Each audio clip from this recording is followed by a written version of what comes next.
Sejak kemunculannya pada Maret 2020, penyebaran COVID di Indonesia masih berlangsung selama kurun waktu 1 tahun terhitung hingga saat ini. Berbagai macam kebijakan telah dibuat oleh pemerintah Indonesia dalam menekan atau memutus rantai penyebaran COVID-19, meliputi pembatasan sosial berskala besar, lockdown skala kecil, dan pemberlakuan pembatasan kegiatan masyarakat. Selain itu, pemerintah juga mewajibkan seluruh masyarakatnya untuk menerapkan 3M, yaitu menjaga jarak minimal 1 meter, mencuci tangan, dan menggunakan masker.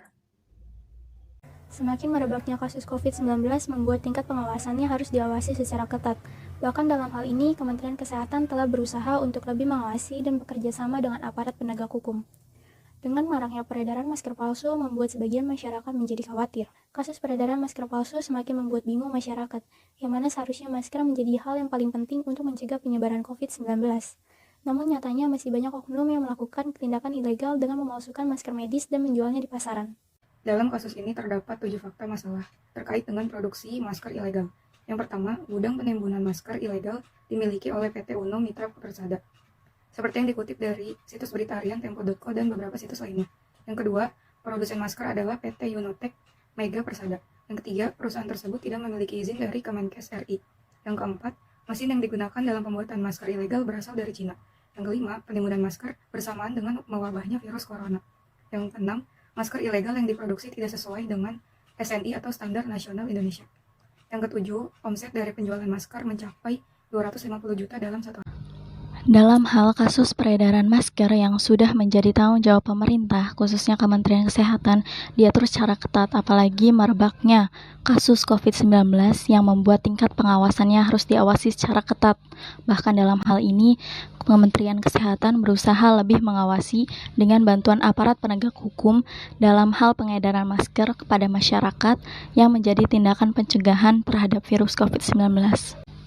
Maraknya peredaran masker palsu membuat sebagian masyarakat menjadi khawatir. Sebagai alat pencegahan penyebaran COVID-19, masker sudah seharusnya bisa melindungi penggunaannya. Namun, muncul masker palsu menimbulkan kekhawatiran mengenai kemampuan masker tersebut.